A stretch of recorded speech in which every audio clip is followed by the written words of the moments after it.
het gedink is klaar. Maar God het nog nie opgegee op my nie.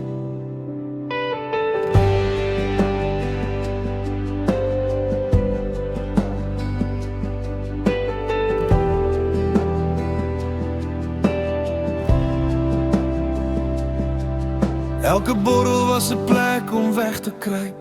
Elke aand dieselfde pyn. Ek het probeer vergeet wie ek geword het, maar die drank het my net meer laat verdwyn. My kinders het my skaars herken, my vriende het stil verdwyn. Ek het in die spieël gekyk en gevra, Here, kan U nog lief wees vir iemand soos ek?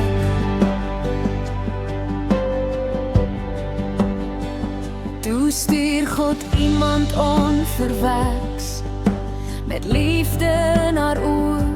Sy het nie my sonde raak gesien nie. Sy het die man gesien wat God nog wou herstel.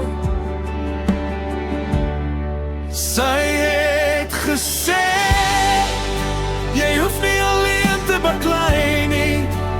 Jesus wag nog steeds vir jou.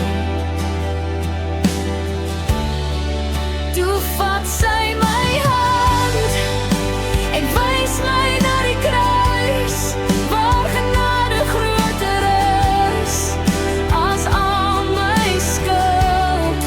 Toe begin my nuwe lewe, nie deur my eie krag nie, maar deur die liefde van Jesus Christus.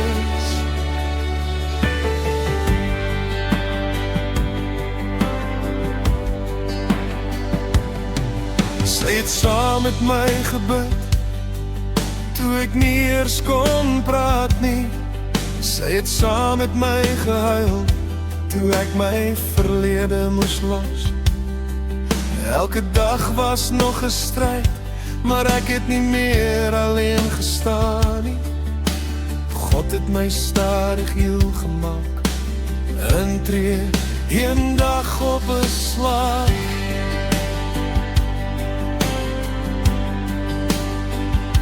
Ek het die bottel neergesit en die Bybel opgetel. Ek het die kroeg verruil vir die huis van God. Ek het die wêreld agtergelaat en die kruis opgeneem, want niks is mooier as vryheid in Jesus nie. Nou sing ek met 'n hart wat genees is. Ek was verlore, maar Jesus het my gevind. Ek was gebroken, maar hy het my herstel. Ek was 'n slaaf van sonde, nou is ek 'n kind van God. My ou liewe lê agter my, die wêreld het ek verlaat.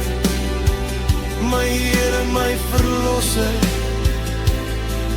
my koning, ek hoort nou aan U.